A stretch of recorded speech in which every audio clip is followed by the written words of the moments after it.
워낙에 창조경제에 관심이 많고, 그리고 제가 좀 조금 공부해 보니까 박근혜 대통령의 공약 사항이긴 하지만 지금 우리 경제 상황을 보면 창조경제라는 게 지금 해야 될 타이밍이 되지 않았나. 특히 기존 산업의 한계라든지 일자리 없는 성장 등 여러 가지 현재 경제 현황을 해결하기 위해서는 창조 기반의 경제가 필요하다는 데 대해서는 저도 좀 공부하면서 느꼈습니다. 그래서 전문가들, 특히 바쁘신 와중에도 윤 차관님, 그리고 최 사장님, 김 대표님, 정 회장님 모시고 이렇게 고견을 듣는 자리 마련했습니다. 먼저 처음에는 그래도 우리나라의 대표적인 그 창조경제 전도사로 유명하신 윤종록 차관께서 또 이스라엘의 창조경제 모델을 처음에 국내 소개하셨는데, 좀 먼저 차관님께서 먼저 모두 발언해 주시죠. 창조경제란 무엇인지, 또 왜 이 시점에 이렇게 중요한 화두가 돼야 되는지 등등. 창조경제의 정의가 뭐냐라는 얘기를 제가 많이 듣고 있는데, 그걸 들으면서 역시 우리나라 교육이 모범 답안을 요구하는 교육에 익숙해 있기 때문에 창조경제에 대한 딱 그 손에 잡히는 데피니션을 원하는 거 아닌가, 그런 생각을 해봤는데, 창조경제라는 창조라는 단어가 의미하는 것을 염두에 두고 사회 각계각층에서 요즘에 굉장히 많은 토론도 하고 질문도 하고 하는 것들, 그런 것들 굉장히 필요한 시기가 필요하다라고 했는데, 한 2개월 정도 이런 디베이트를 하면서 많은 생각을 하셨을 거다. 그래서 그 모든 것의 합이 저는 창조경제다, 이렇게 사실은 정의를 내리고 싶고, 그렇다 하더라도 굳이 창조경제의 정의를 꼭 내려달라고 한다면 우리나라 경제는 이미 과학기술 의존형으로 많이 바뀌었죠. 그죠? 굉장히 좋은 과학기술에 의해서 우리가 앞서가고 있고, 근데 이제는 과학기술만의 의존형으로는 좀 곤란하다. 과학기술이라는 것은 우리나라 전체 국민의 1%의 과학자들이 하는 교수나 그런 사람들의 의존하는 경제는 이제는 나머지 99%의 우리 국민들, 가정주부랄지 학생 또는 심지어 퇴직한 사람들, 이런 사람들의 상상력도 이제는 중요한 자원이다. 그래서 상상력이 과학기술이라는 것을 접목을 해서 이제 그 씨앗을 만들고, 그 씨앗이 어딘가 떨어져야 싹을 틔우는데, 벽시는 촉촉한 땅에 떨어져 싹을 틔우듯이 우리가 만든 상상력과 과학기술 접목해서 만든 씨앗이 어디에 떨어져야 싹을 틔울까? 창조경제에서는 저는 아주 비옥한 디지털 토양이다, 이렇게 봅니다. 그래서 ICT라는 것이 왜 그럼 창조경제에 필요하냐? ICT는 하나의 토양이고 과학기술과 상상력은 하나의 씨앗이다. 그래서 거기서 싹을 틔우고 다양한 서비스 또는 솔루션, 이런 걸 만들어내는 것, 굳이 정의를 하라면 제가 이렇게 얘기를 해서 과학기술과 ICT가 하나의 그 씨앗과 토양이라는 관점에서 보완관계를 맺는 거 아닌가, 우선 그 정도로 제가 얘기를 꺼내겠습니다. 네. 혹시 김 대표님, 네. 아니 여기다가 덜 덧붙이겠습니다. 그냥 이렇게 잘 말씀하신 게 좀 이렇게 뼈를 다 세울 수 있으니까, 우리 경제로 보면 어떻게 보면 지금까지의 양적 성장, 그리고 지금 우리가 주력으로 삼은 주력 산업들의 성장 한계점에 도달한 것도 사실입니다. 그래서 지금 말씀하신 그런 새로운 시대를 열어가기 필요한 그런 ICT 기반을 통한 기존 산업의 융합, 또 우리의 또 새로운 시대를 열어갈 새로운 산업을 잉태시킬 ICT 기반을 통해서 우리가 아마 새로운 산업 혁신을 가지고 와야 우리의 성장도 이어가고 고용도 이어갈 수 있지 않나. 그런 측면에서는 어떻게 보면 더 일찍 했어야 될 건데, 지금이라도 늦은 것 같지만 그래도 지금 시작하는 게 우리 경제를 더 이상 망가지지 않게 하는 그런 길이다 생각이 들고, 아마 앞으로 우리가 새로운 선진국으로 도약하는 데는 이런 새로운 성장의 계기를 마련해야 가능할 걸로 보이는데, 지금 시작한 창조경제, 타이틀은 창조경제지만 하여튼 이런 어떤 산업혁명, 새로운 산업의 그런 재혁신이 필요한 시기고, 그게 어떻게 보면 딱 들어맞는 그런 주제를 골랐다는 생각이 듭니다. 산업 생태계란 말이 요즘 많이 나온 것 같습니다. 산업 생태계 측면에서 볼 때 좀 지금까지 혹시 또 코스닥에 또 회장님 오셨으니까 좀 더 이게 우리 경제계나 산업계가 어떤 좀 더 바람직한 방향으로 나아갈 부분이 어디 있을까 좀 혹시 말씀해 주시죠. 저는 이제 기업 경영하는 사람이고 또 코스닥 회장 입장에서 창조경제를 바라보는 또 시각은 사실은 이제 기업 경영 환경에서는 그 창조 경제부 창조 경영에 대한 화두가 몇 년 전부터 사실 있었던 게 사실이고요. 역시 그 IT를 기반으로 한 그런 이제 디지털 시대의 어떤 사업 환경을 바뀌면서 초경쟁, 초변화의 어떤 기업 환경을 바뀌면서 초격차를 이루지 않으면은 성장이 가능이 안 된다라는 그런 이제 그런 어떤 절명한 그런 상황에서 기업 환경을 좀 바라보는 시각이 좀 있었죠. 그래서 역시 그 어떤 유종 간의 아니면 동종 간의 융복합을 통해서 아주 그 초격차를 벌릴 수 있는 그런 어떤 생산물을 생성하지 않고서는 저희가 기업 입장으로 지속 성장 가능이 불가능하다고 보고 왔었고요. 또 그렇게 해야지만이 지속 성장 가능해야지만이 혹시 고용을 창출할 수 있는 그런 어떤 새로운 모멘텀을 가질 수 있겠는가라는 생각이 듭니다. 어제 또 삼성이 아, 또 큰 펀드를 또 1.5 해서 하신 말씀이 있으실 것 같은데 어떻게 좀 그 미리 좀 그 그룹에서 준비한 걸까요? 그래서 뭐 딱 맞춰서 준비를 하지는 않았다고 생각을 하고 저희는 좀 이제 그 기업 경영에서 이미 창조 경영이라는 화두를 활용을 하고 실제 경영에 접목을 한 지가 2005년부터 했으니까요. 결국 이제 그 결실이 이제 최근에 나타났다. 아까 임초관님 얘기하셨지만 디지털 시대가 삼성으로서는 아주 절호의 기회가 된 거고, 마침 이제 이 시대를 준비하기 위해서 과거부터 반도체라든지 디스플레이라든지 심지어 소재까지 일관되게 삼성 내에 이제 쭉 이제 갖고 왔기 때문에 뭐 가장 비근한 예로 많은 전문가들이 얘기하는 창조 경영의 이제 부산물 중에 이 스마트폰을 얘기를 많이 하는데요. 그런 부분이 2011년도에 저희가 월드와이드 3위를 하다가 작년에 이제 바로 1위를 탈환을 한 그 결정적인 계기는 그 저변에 그 창조 경영이라는 그런 토양이나 여러 가지 그 모든 융합 이런 부분이 결집이 돼서 나온 결과로 생각을 하기 때문에 결국은 이제 창조 경제의 개념이 과연 이제 누가 선도를 할 거냐라고 보면 저는 민간 기업이라고 생각을 합니다.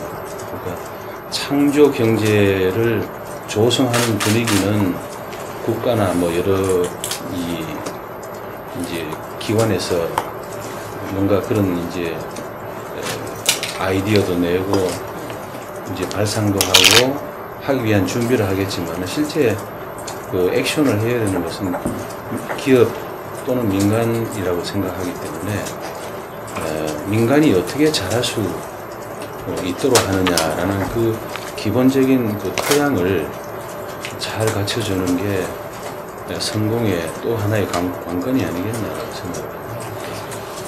민간 주도의 어떤 창조경제 말씀하셨는데요.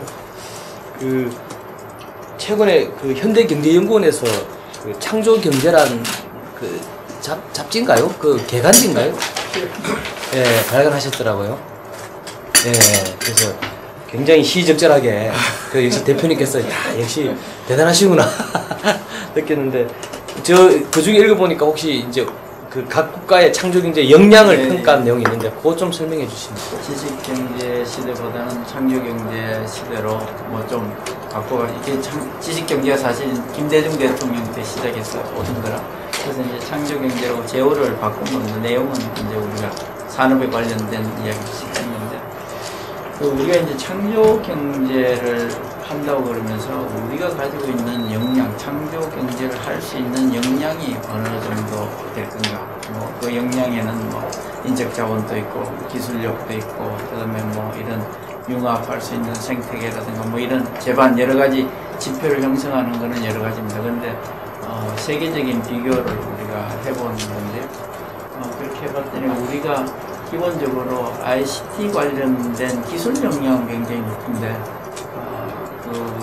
이런 인적 역량이라든가 생태계라든가 이런 쪽은 비교적 낮은 그런 쪽이었습니다. 그래서 우리가 이 창조 경제를 이제 앞으로 우리의 주력 성장의 기반으로 만들어 가려면 이런 ICT 기술 쪽은 우리가 가지고 있는 쪽은 굉장히 강한데 그 외에 경제를 이끌어갈 수 있는 여러 가지 요소들이 우리 부족한 게 많아서 그런 인적 자원, 그 다음에 생태계, 이런 규제, 환경 이런 것들은 많이 바꿔가야 되겠다. 이런 게 우리의 결론이었어요. 저는 이스라엘에서 많은 힌트를 얻자고 얘기를 하는 사람인데 네네네. 각자는 뭐 이스라엘하고 우리하고 인구 수도 다르고 교육 문화가 다르다 보는데 그러나 팩트는 이렇게 충청남북도만 한 면적이거든요. 2만 제곱킬로미터 남한이 10만이거든요. 딱 5분의 1이에요. 인구는 750만 명. 근데 이 나라가 뭐 1년에 만드는 벤처의 수가 유럽 전체가 만드는 거와 똑같아요. 그러면 얘네들은 그 머리에 뿔이 2개 달리느냐? 그건 아니거든요. 그럼 얘네들은 정말 아인슈타인부터 시작해서 정말 영리한 민족이냐? 따지고 보면은 그렇지 않아요. 오히려 우리나라가 유대인보다 더 영리한 민족이거든요. 저는 이걸 어떻게 비교하냐면은 이 총알이 있는데 실탄이 하나 있는데 얘는 폭발하기 위해서 있는 거거든요. 얘는 폭발되지 않으면 50g짜리 쇳덩어리 불가요. 좋은 총과 좋은 실탄이 있다. 이거는 혁신, 창조 경제를 위한 필요 조건이거든요. 그러나 이게 충분 조건은 아니거든요. 얘가 장착이 돼서 방아쇠를 당겼을 때 이노베이션이 일어나거든요. 근데 차이는 뭐냐? 우리나라 젊은이들의 실탄, 머리는 이스라엘 애들의 머리보다 더 좋거든요. 실탄이 더 굵은 실탄인데 문제는 뭐냐?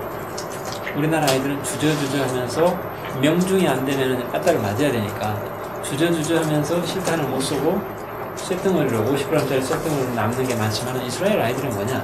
그 조그마한 나라에서 왜 750만 명이 만들어내는 벤처의 수가 유럽 전체가 만들어낸 것보다 많냐?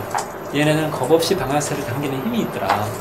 그래서 아까도 말씀해 주신 대로 교육, 과학과 기술만이 다가 아니라 겁없이 방아쇠를 당기는 힘, 좋은 총알뿐만 아니라 방아쇠를 당기는 힘을 갖춰주도록 하는 것, 이게 무지무지하게 중요하다.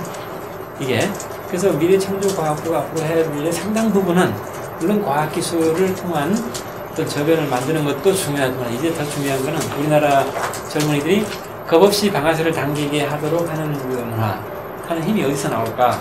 이제 거기에는 여러 가지 에코시스템이 중요하겠죠. 우리가 뭐 실패해도 재도전할 수 있는 기회를 준다. 말이 쉽지 실제는 이스라엘은요 아이디어가 있으면은 융자가 있는 게 아니라 투자가 있어요. 아이디어가 있으면 반드시 투자가 있어요. 투자는 뭡니까? 실패해도 책임을 안 묻는 게 투자였습니까? 그러니까 나는 뭐냐면은 어떤 형태든지 간에 융자가 아닌 투자 환경을 많이 만들어줘야 된다. 근데 이스라엘은요 정부가 딱 1억 원, 1억 달러 1200억 정도 되겠죠? 1200억 달러 한 번 딱 투자했어요. 그걸 우리가 요즘화 펀드라고 그러는데 요즘화 펀드를 우리가 1조, 2조, 3조 막 정부가 투자한 게 아니라 딱 1억을 투자했는데 기가 막히게 운영을 잘했어요. 그래서 거기서 대박 터진 애들이 나왔고 성공률이 무지하게 높았고 성공한 애들이 또 투자를 해서 또 성공을 했고 그래서 그 성공한 애들이 벤처 캐피탈로 이제 이스라엘에 이제 투자를 하죠.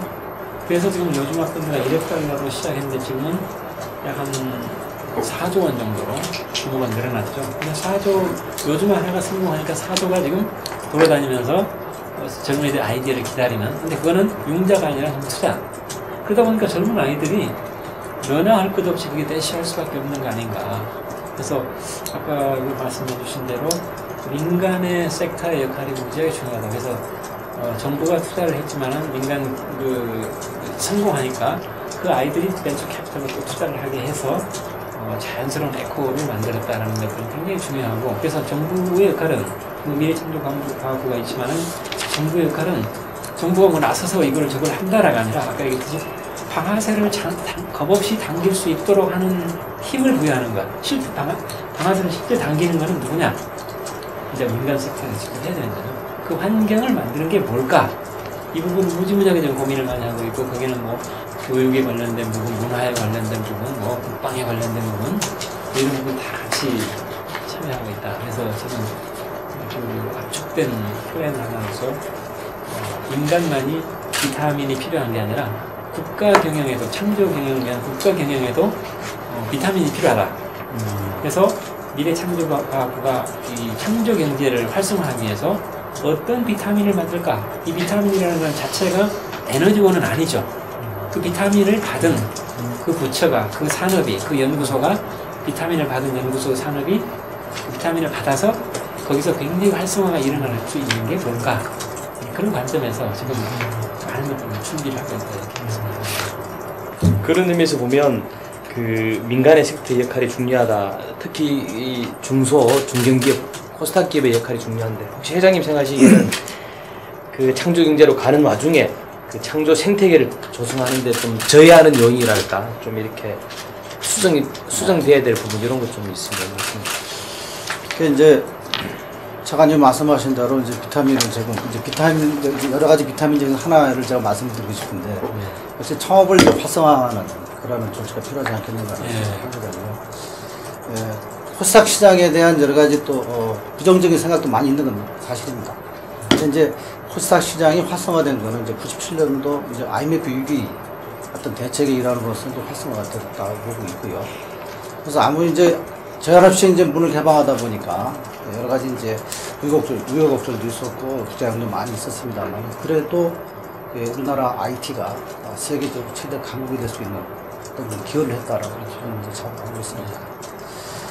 그래서 이제 그 투자를 활성화하기 위한 이제 방법의 한 일환으로서 아까 차관님이 말씀하신 대로 민간이 투자하는, 융자가 아닌 민간이 투자하는 그런 역할을 좀 만들면 어떻겠냐는 말씀하셨습니다. 맞습니다. 저도 그렇게 동의를 하는데, 엔젤 투자자들이 뭐 자유롭게 투자를 할 수 있는 여러 가지 좀 제세 혜택이라든지 뭐 이런 것도 필요하지만은, 저희가 보는 견제에서는 이제 코스닥 기업들은 벤처가 창업을 해서 또 성공적인 어떤 그 석세스 스토리를 만들어서 코스닥에 들어간 업체들이거든요.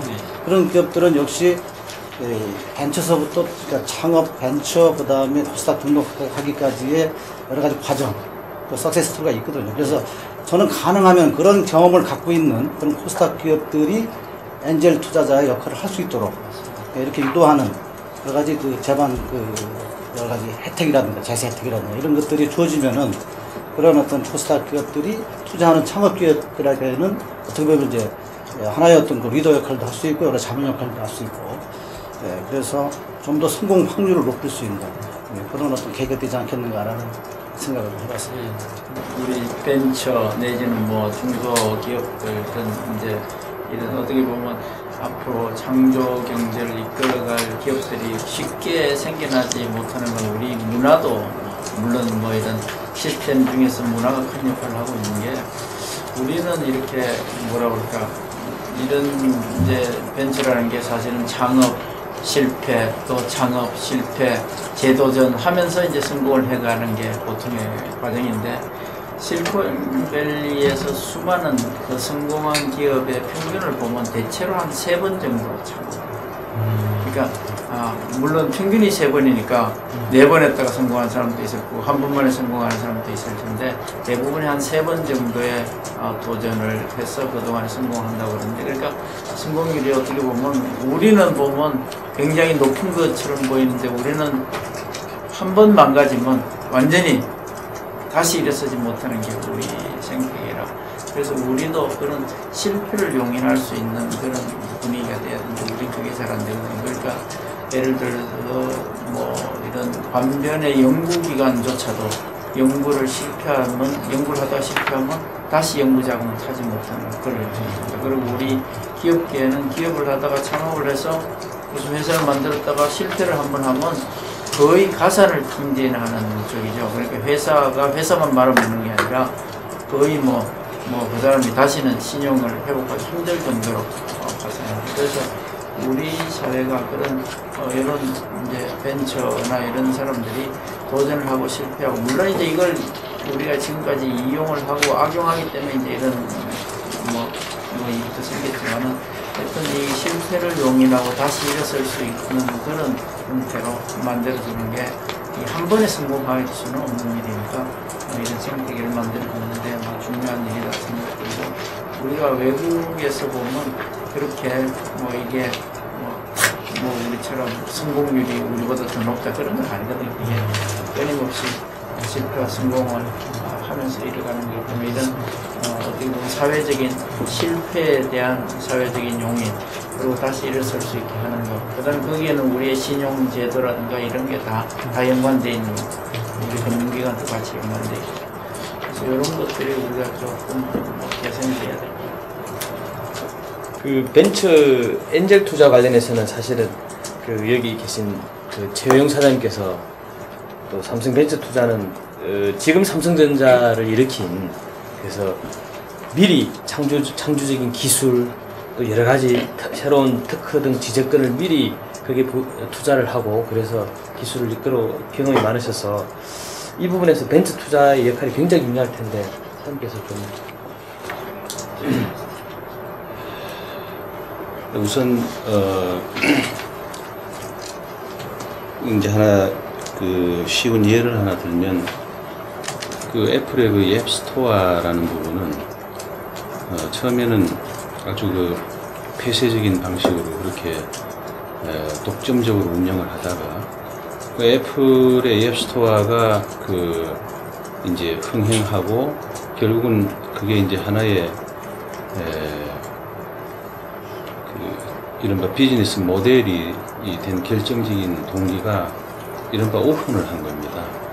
그러니까 모든 사람들이 세계 도처의 어떤 벤처의 아이디어를 갖고 있는 기업가나 또는 회사가 마음대로 들어와서 그게 채택이 되면 이제 애플하고 레비뉴를 공유를 하는 거죠.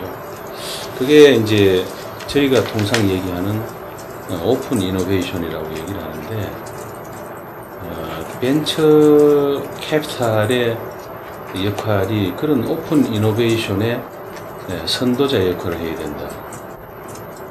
그러니까 요즘 그 글로벌 기업의 한 60% 이상이 R&D를 외부로부터 아웃소싱 한다는 얘기가 있습니다.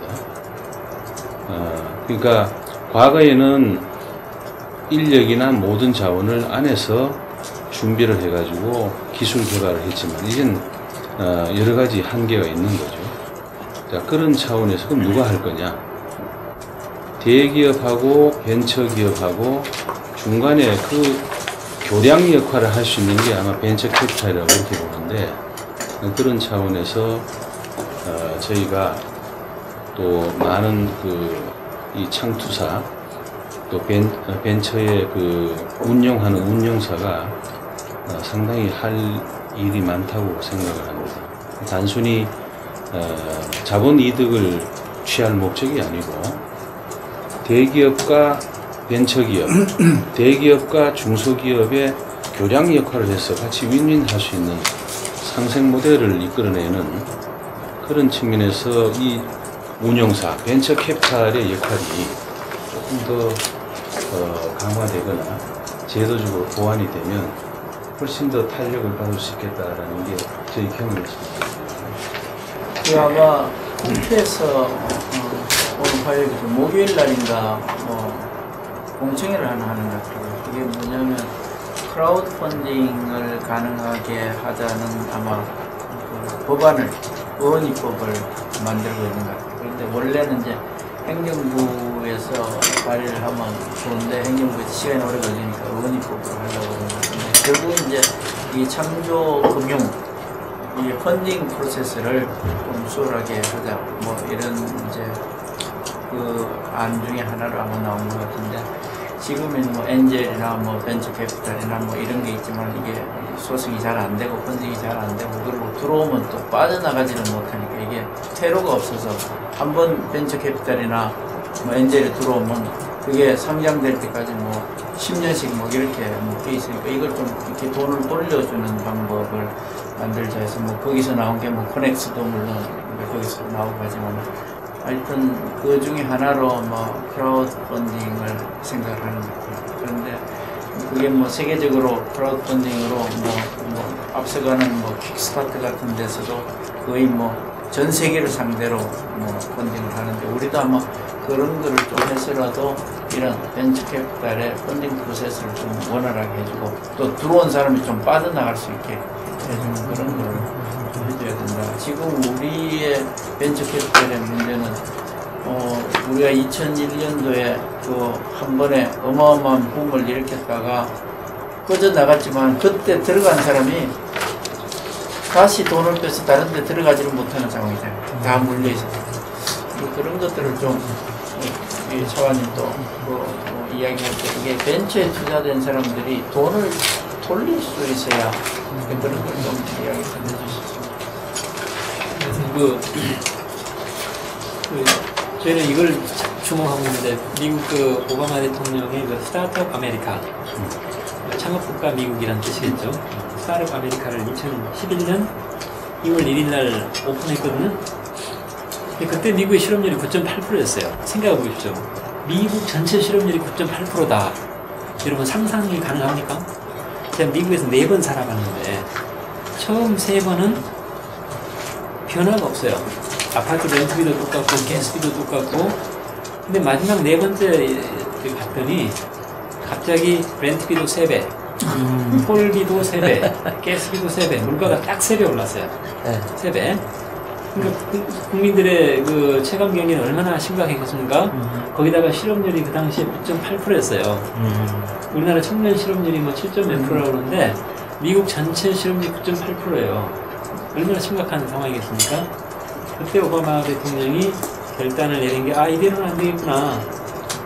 봤더니 지난 20년간 그 기업이 나이가 5살 이상이 되면은 평균적으로 인플로이먼트를 줄인다 이거예요. 그리고 5년 이하의 기업이 계속 끊임없이 탄생이 돼서 그나마 9.8% 테레블한 상황이지만은 유지했다 이거예요. 그러니까 오바마의 진단은 뭐냐면 5년 이하의 기업이 쉽게 얘기하면 창업이 활성화 안 됐다면 미국의 실업률은 9.8%가 아니라 한 10몇 % 갔을 거다. 얼마나 참담한 노릇인가. 그래서 미국이 세계에서 기업하기 가장 좋은 나라이지만은 그래도 창업에 걸림돌이 있거나 창업에 도움이 될 만한 것이 있다면 한번 찾아보자. 그게 이제 스타트업 아메리카고 거기에 동조한 기업들 스타트업 아메리카 이니셔티브에 동조한 기업들이 방금 우리 회사장님 말씀하신 대로 오픈 이노베이션을 꾀하는 기업들 구글이랄지 예를 들어서 애플이랄지 이런 기업들이 오바마 대통령 스타트업 아메리카 이니셔티브에 적극적으로 참여해서 캐피탈을 우리로 말하면 1조 얼마씩 작년 현재 1조 한 5천억을 모았어요. 그래서 그걸 가지고 이제 벤처를 더 육성을 하고 그 다음에 이제 그 아까 크라우드 펀딩 같은 게 좀 자생적으로 일어나고 그 다음에 여기는 성공한 경험을 가진 그 사람들이 벤처 캐피탈을 운영하는 경우가 많기 때문에 단순히 돈을 대는 게 아니라 아이디어부터 시작해서 엑셀레이트를 시켜서 엑시트까지 가는 부분을 다 팔로우를 하기 때문에 성공률이 우리나라보다 훨씬 높다. 그 다음 민간 섹터에서 직접 그 부분을 경험한 사람을 가지고 있기 때문에 우리가 염려하는 모럴 해저드랄 이런 거는 전혀 없다. 그래서 그런 이제 그 과정에 가서 어쨌든 결론적으로는 딱 2년 만에 2% 개선해서 7.8% 지난번에 대통령 선거할 때 지금 현재 3월, 4월 현재 7.5%까지 개선이 됐거든요. 그래서 이제 겨우 이제 이렇게 운영해 나가고 있는데 제 생각도 아까 차사님 말씀대로 오픈 이노베이션이라는 부분이 이 창조 경제에서 굉장히 중요하다. 맞으면 그 기업 내의 역량 물론 중요하지만은 기업 외의 역량을 인커리지하고 그걸 갖다가 이렇게 내재화하고 하는 그런 에코시스템이 잘 되어 있는 나라, 잘 되어 있는 회사, 잘 되어 있는 환경 이게 창조 경제가 중요하다 이렇게 보고 그 에코시스템이라는 부분을 우리가 좀 잘 보고 이노베이션, 오픈 이노베이션이라는 관점에서 우리가 어떻게 하면은 클로즈 이노베이션에서 오픈 이노베이션으로 나올 수 있을까? 제도적인 장치가 뭐가 작동해야 될까? 이런 부분들을 좀 많이 보고 있고요. 특히 이제 M&A를 하거나 하는 경우에는 그 M&A 한 기업 경우에는 상당한 리스크를 안고 하기 때문에 M&A를 했을 때는 상당한 뭐 세제 혜택 같은 거를 몇 년간은 뭐 줘야 된다거나 뭐 이런 것이 작동이 된다면은 우리 엑시트 플랜이 다양화될 필요가 있다. 지금 현재 돈을 투자해서 12, 13년 걸리는 IPO까지 가는 게 거의 없기 때문에 너무너무 주저하고 있는 부분이고 더군다나 얼리 스테이지는 굉장히 릴러턴트한 환경에서는 아무리 실패해도 괜찮으니 창업해라. 융자 받아가지고 실패하면 당연히 물어내야죠. 당연히 파산해야죠. 융자밖에 없다면은 융자밖에 없는 환경에서 실패해도 용인하겠다라는 말이 성립하냐 이런 얘기예요. 그래서 그런 부분을 어떻게 하면 그 에코를 잘 만들어낼 수 있을지 그래서 그런 부분을 우리가 정교하게 다듬어야 되고 이스라엘의 그 케이스를 우리가 잘 들여다보고 있는 부분이고 이제 그런 어느 정도 에코가 되려면 모럴상의 문제 그다음에 젊은이들이 출발할 때 이 선별하는 것도 굉장히 중요하다. 과거에 그 요정아 펀드가 가동이 됐을 때 이스라엘의 150명의 수석 과학관들이 굉장히 그 경험 있는 과학관들이 2달, 석 달간 그 벤처 어플라이 한 사람들과 같이 살면서 가이드하고 스크린하고 해서 성공률을 높였던 거거든요. 그런 것도 굉장히 중요한 부분이라고 생각해서 저는 그 아까 얘기했듯이 그 스타트업 아메리카에서 미국 정부가 채택했던 적극적으로 오픈 이노베이션을 격려하고 그 오픈 이노베이션 한 기업들이 이 생태계를 이렇게 리드해 나가는 그런 부분을 잘 들여다보고 있습니다. 그래도 이제 우리나라 같은 경우 벤처 기업을 창업을 해서 벤처를 하고 결국은 코스닥을 통해서 IPO에서 엑시트하는 플랜에서 최근 사실 우리 그 2000년대 초에 벤처를 불었다가 지금 조금 이렇게 주춤해진 요인에는 코스닥 시장이 한때 나스닥에 번가는 아주 뭐 모험 시장이었다가 코스닥 시장이 조금 그 거래소 유가증권의 2부 코스피 2부 시장으로 전락하면서 좀 그런 부분도 영향이 있습니까? 회장님 어떻게 해요? 굉장히 그 사실은 중요한 얘기라고 보는데요. 네. 지금 2008년 금융위기 이전만 해도 코스닥 지수 한 800 정도 됐었어요. 근데 그 이후로 지금 한 500, 지금 최근에 조금 올라가고 있습니다. 박스권에서 한 400만 이상을 좀 머무르고 있는데 몇 가지 이유가 있는데 이제 코스닥 시장에 이제 어떤 안정적이고 장기적인 그런 투자자들이 도울 수 있는 그런 여건이 좀 조성이 안 됐다라는 부분이 있는데 그게 이제 몇 가지 이유는 있겠지만은 가장 이제 중요하게 여기는 것들이 지금 신뢰성이 좀 결여되어 있다라는 부분이 상당히 심각한 문제인 것 같습니다. 그래서 저희 협회에서도 그런 코스닥 기업에 대한 그런 어떤 브랜드 가치를 제고해서 시장의 신뢰성을 높일 수 있는 그러한 여러 가지 일들을 좀 하고자 하고 있고 좀 열심히 좀 하고 있습니다. 단지 이제 그 코스닥 이제 이전보다는 그래도 많이 낮은 건 사실이거든요. 그러니까 이전에 그런 예들을 봐서 코스닥 시장 전체, 코스닥 기업 전체를 부정적으로 시각으로 보기보다는 그래도 이 국가 경제나 어떤 국내 경제나 국가 경쟁력 차원에서 차지하는 그런 비중을 좀 감안해서 새롭게 봐야 될 그런 부분이 있지 않겠는가라고 생각을 갖고 있고요.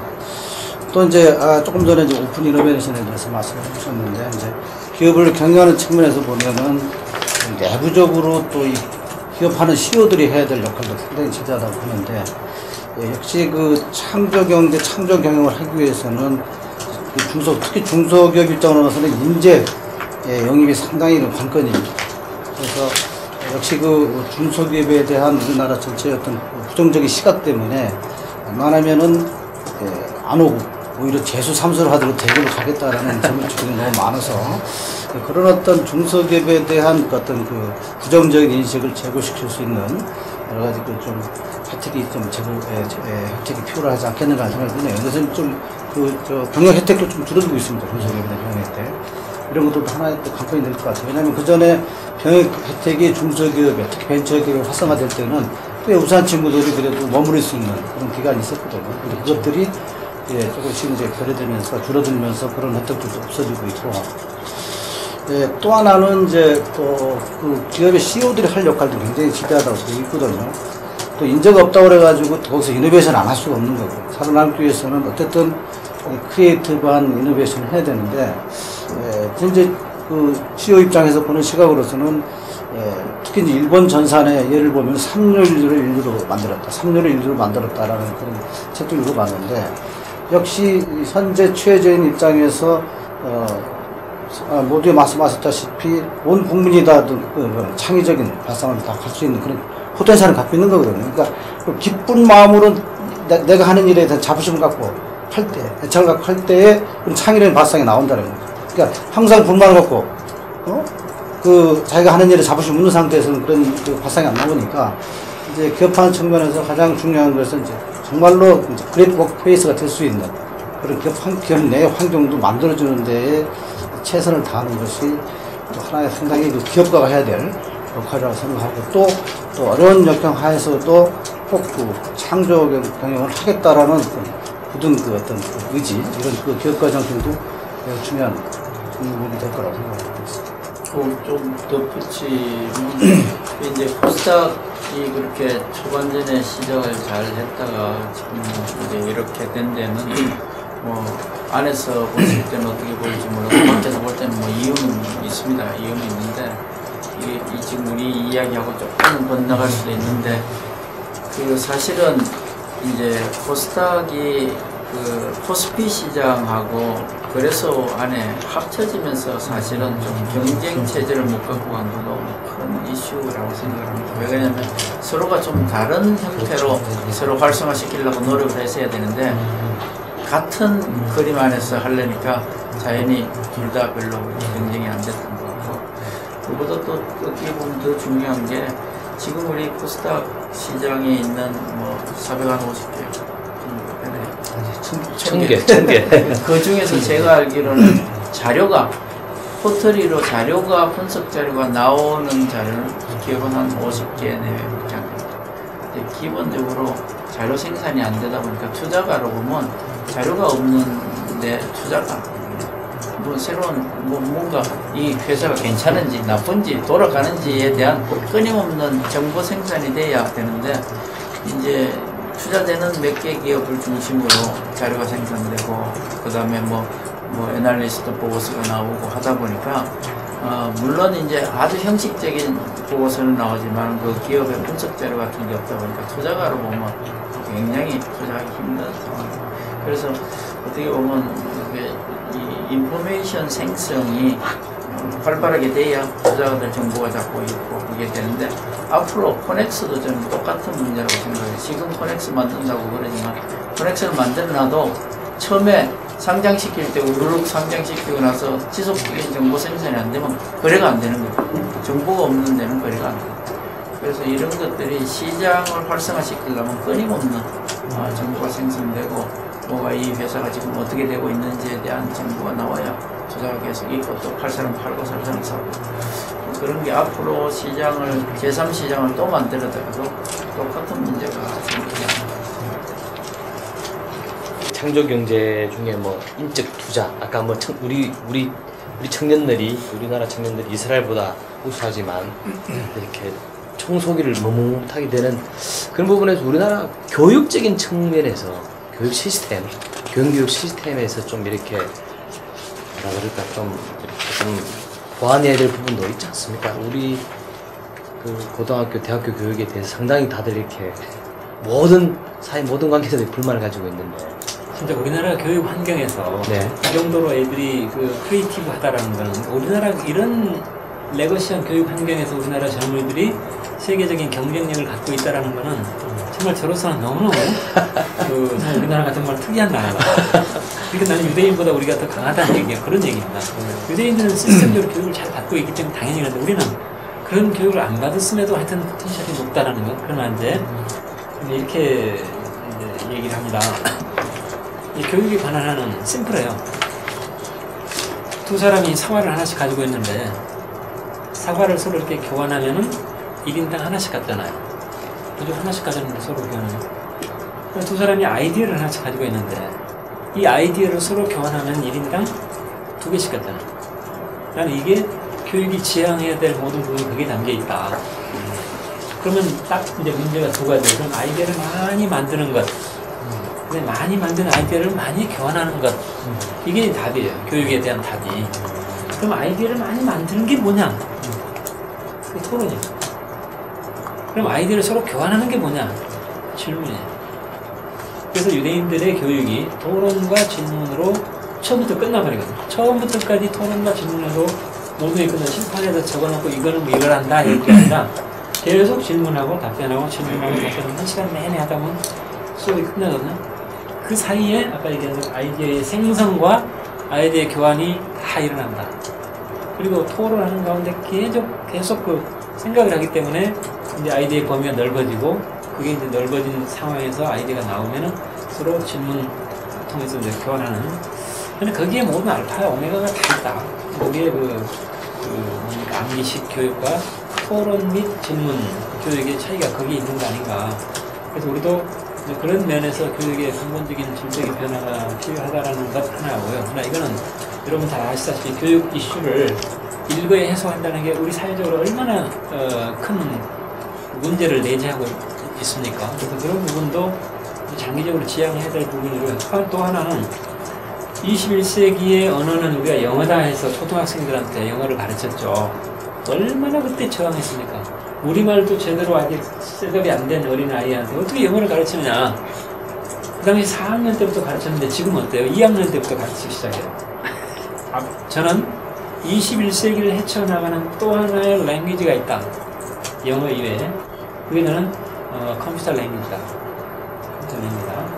그래서 저는 이번 정부에서 초등학생들에게 과거 영어를 가르쳤던 것만큼이나 강한 의지로 초등학생들에게 컴퓨터 랭귀지를 인터넷상에서 아주 쉽게 무료로 배울 수 있는 툴을 제공해야 되겠다.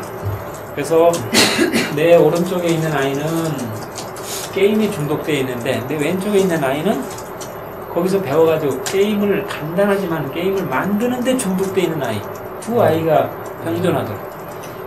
그래서 게임을 만드는 아이는 출품을 해서 장관, 미래창조과학부 장관상이 내려가고 상품이 내려가면은 중독되어 있는 아이가 깜짝 놀랄 거다 이거. 나는 우리나라가 세계에서 컴퓨터 랭귀지는 반하는 넘버원인 나라로 만들지 않으면은 안 되겠다. 한 학년이 대개 45만 명입니다. 초등학교 1학년, 2학년, 3학년, 지금 밑에는 좀 40만 명 이하로 내려갈 모르겠는데 40만 명 잡더라도 40만 명 중에 4만 명의 아이가 컴퓨터 랭귀지에 세계에서 가장 열심히 아이들 그룹이 있다면은 그 중에 매년 얘네들이 이제 박근혜 정부가 끝나고 고등학교가 지나고 대학에 들어갈 때쯤 돼서 얘네들 중에서 매년 스티브 잡스가 한 명 나오고 마이크로소프트에 보니까 빌 게이츠가 한 명씩만 나온다면은 지금 여러분 애플 하나가 성공해서 전 세계적으로 130만 명의 일자리를 만들었어요. 그 중에 70만 명이 중국의 일자리를 만들어냈어요. 그 하나가. 나는 그런 것들이 이제 앞으로 계속 나와야 되는데 그런 거는 뭐 자원이 없는 나라에서 충분히 가능하다. 오히려 나는 창조 경제의 두 가지 필수 조건은 첫째, 처절하게 자원이 없는 나라여야 될 것. 반면에 머리는 좋아야 될 것.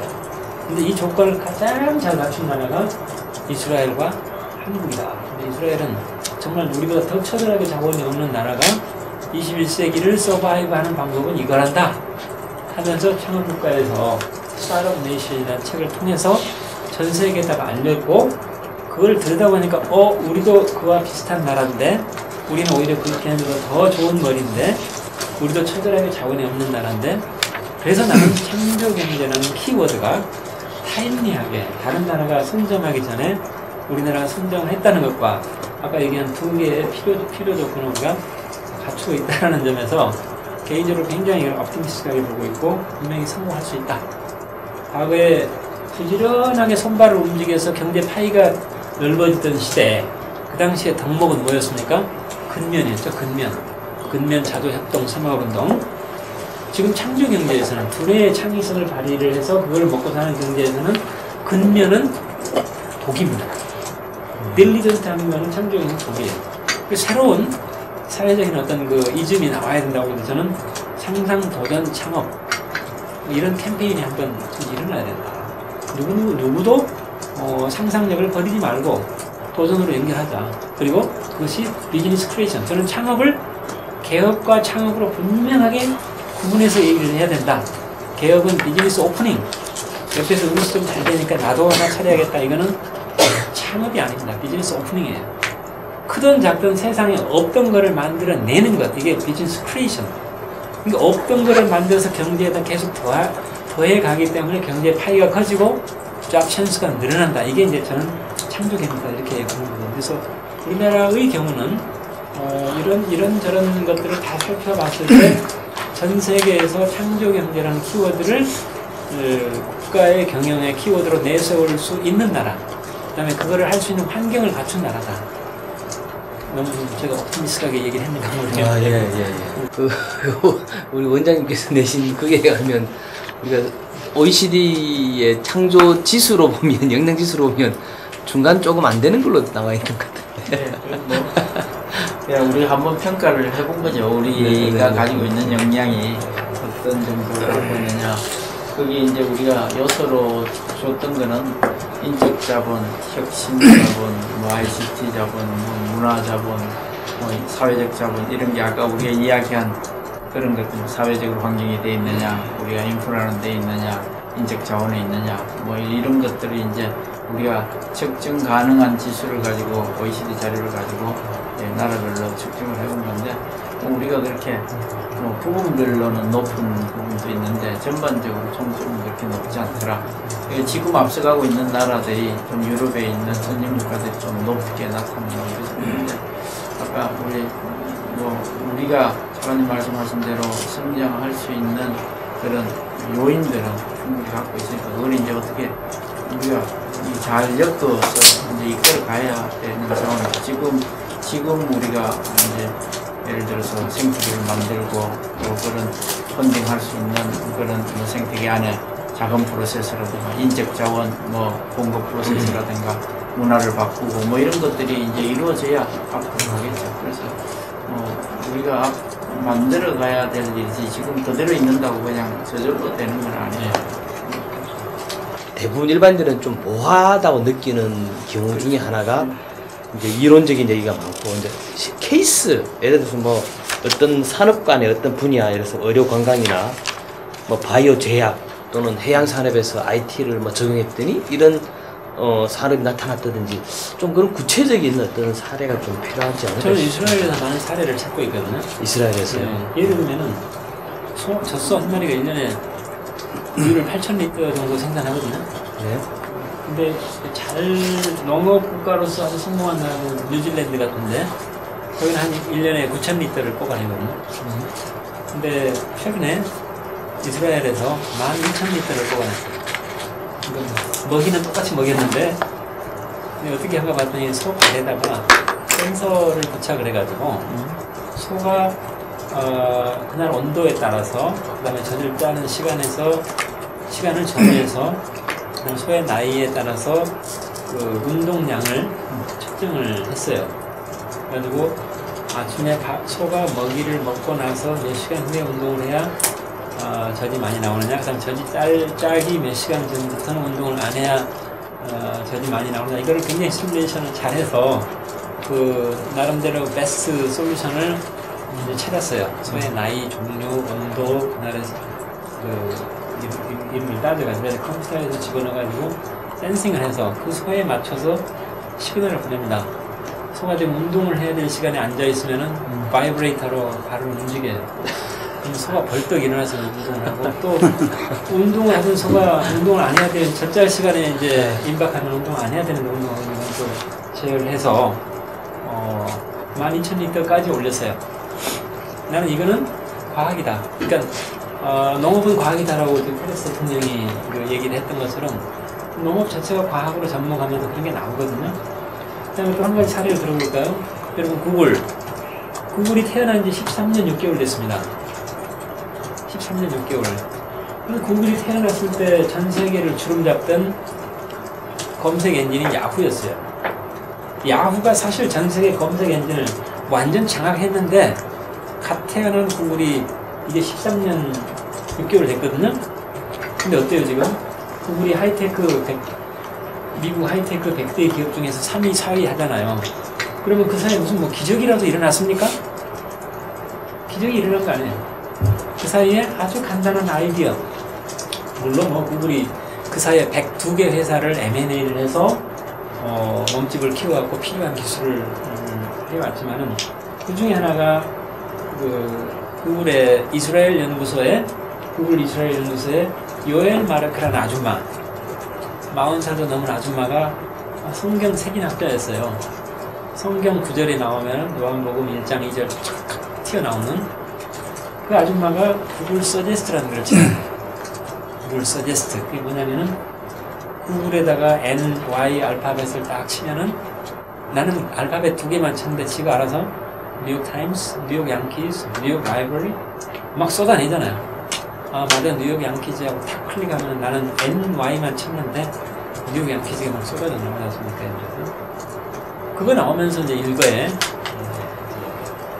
야구 무너뜨고 작년 10월에 야구 코리아가 짐 싸들고 미국으로 갔지 않습니까? 이런 것들을 보면은 역시 이노베이션이라는 거는, 혁신이라는 거는 거대한 테크놀로지 있는 게 아니다. 뭐 트랙터, 콤바인이라는 기계가 처음 나왔을 때 얼마나 이 기계가 농사짓는데 편리하겠어. 몇천 명의 일을 하나가 처리하니까. 근데 요새 돈을 따지면 한 100만 불 했던 모양이에요, 값이. 농촌에서 그걸 어떻게 사겠어요? 어마어마한 기술을 이제 개발을 해놨지만은 이 회사는 망하게 생겼는데 그때 그 회사를 건드리는 게 간단한 아이디어, 요즘에 말하는 할부금융. 할부금융, 그거 아무것도 아니잖아요. 그래서 먼저 100만 불짜리 5만 불을 주고 그 다음에 이제 생산량이 뭐 몇백 개 올라가니까 이런 것들 보면은 이스라엘에서 일어난 혁신 사례가 제가 너무너무 많아요. 사실은 처음 걸 번역하면서. 근데 아이디어 하나를 보면은 군대 운전병 출신의 아이디어가 기아박스 아이디어를 고안해서 여러분 듀얼 코어, 트리플 코어, 쿼드 코어, 이게 뭐냐면은 저 마이크로 프로세서 속도가 점점 빨라지니까 열이 많이 나요. 그러니까 모어의 법칙에 의해서 두 배 계속 올라가야 되는데 열 때문에 타버려요. 그래서 그 운전병 이스라엘, 그것도 인텔 이스라엘 연구소의 운전병 출신이 1단 기어밖에 없는 자동차 가지고 100km 달리려면 어떻게 해야 돼? 엔진이 10,000번 돌아가면 분당 엔진이 타버리잖아요. 그래서 기아박스를 넣는 거 아니에요. 이 바보 같은 놈들아, 왜 기아박스 하나 넣으면 될걸? 그래서 기아박스 넣은 게 듀얼코어 2단 기아, 트리플 코어 3단 기아 이런 거거든요. 이렇게 보면은 역시 간단한 저 기아박스 얘기를 했을 때 반도체 전문가들 이 바보 같은 기아박스는 무슨 기아박스 했으면은 안 됐죠. 근데 그때 듀얼 코어가 나온 게 그게 뭐였냐면 무슨 이름으로 나왔냐면 여러분 기억나십니까? 센트리노라는 단말 기억나고요? 노트북. 1단 기아는 노트북을 구동하고요. 2단 기아는 무선 인터넷을 구동을 해요. 최초로 무선 인터넷이 장착된 노트북이 센트리노 칩, 듀얼 코어에서 나온 거거든요. 그때 나오기 직전에 인텔은 거의 옛날 IBM처럼 망하기 직전이었어요. 근데 만약에 듀얼 코어가 안 나왔으면은 인텔은 완전히 뱅크럽시 당해서 2002년에 듀얼 코어가 나오면서 주가가 6배로 올라가면서 기사 회생을 하죠. 근데 그 아이디어가 인텔 이스라엘 연구소에서 기아박스를 달자 대신에 인텔의 마이크로프로세서 속도는 그만, 속도 경쟁은 그만. 근데 인텔 산타클라라 본사에서 무슨 소리야? 언론에서는 속도 이코르 인텔 주식을 구매, 속도가 스탑되면 매각. 이 공식을 네가 왜 깨려고 그래? 산타클라라에서는 그 2단 기아, 3단 기아, 인텔 클락 속도가 높아가야지 우리도 선전도 하고 광고도 하고. 그렇지만 인텔 이스라엘 연구소에서 끈질기게 주장을 해가지고 관철이 됐거든요. 만약에 그 간단한 그 운전병 출신의 아이디어가 아니었다면 지금 인텔이 있었겠느냐. 그 외에도 너무너무 많아요. 메타플레이스. 여러분 이스라엘 가면 전기 자동차가 100% 전기 자동차로 움직여요. 하이브리드가 없어요. 왜? 주변 나라가 석유가 나는데 이스라엘만 안 나요. 주변 나라가 석유를 팔아서 무기를 사서 어디를 겨냥하냐? 이스라엘 겨냥해요. 그러니까 이스라엘에는 어린 아이들한테 야 애들아 너희들이 잘하면은 석유가 없이 돌아가는 세상을 만들어라. 머리 쓰다듬는 항상 그러거든요. 그 중에 한 명이 일을 저지른 게 야, 왜 그 하이브리드 자동차를 만드느냐? 100% 전기 자동차를 만들어야지. 그러면서 아이디어를 제공한 사람이 누구냐면은 전투기 조종사 출신입니다. 미사일을 쏘고 돌아오면은 500kg짜리 미사일을 로봇이 55초 만에 갈아 끼워져요. 이 자동차가 방전돼 들어오면은 55초 만에 배터리 떼내고 새로운 걸 갈아 끼워주면 된다. 그 베터플레이스라는 회사가 그렇게 창설이 됐어요. 베터플레이스는 이스라엘에서 그 베터플레이스 자동차를 사면은 배터리는 내가 안 사요. 자동차만 사요. 근데 이거는 100% 전기 자동차이기 때문에 이 가솔린 엔진이 없어요. 그 다음에 가솔린 저장 탱크도 없어요. 오로지 모터 하나만 붙어 있어요. 그리고 배터리 가격이 워낙 비싸니까 자동차 가격과 배터리 가격이 1대1이에요. 그러니까 소비자는 얼마나 싸게 자동차를 사냐 이거예요. 대신에 배터리 가격은 5년, 10년에 걸쳐서 우리 그 스마트폰 3년 약정하면은 단말기 무료지만은 실은 조금씩 갚아 나가는 것처럼 이런 것들이 지금 아이디어가 어디 나오느냐. 그 전투기 조종사에서 나오고. 그래서 나는 크로스오버. 전투기 조종사와 전기 기술자가 합쳐졌고, 그 다음에 운전병 출신의 그 운전하는 사람의 아이디어와 반도체 아이디어가 섞어서 듀얼 코어 센트리오가 나왔고, 이런 걸 제가 쭉 들여다보면서 또 그런 것들이 세계를 혁신하는 걸 보면서 역시 이 상상력이라는 것이 굉장히 중요한 자산인데 우리는 상상으로 그쳐버리는 게 얼마나 많냐.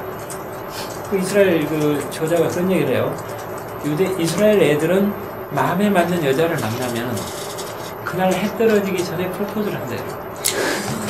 그러다가 좋은 아이디어가 떠오르면은 그 주가 가기 전에 비즈니스 모델을 만들어낸대요.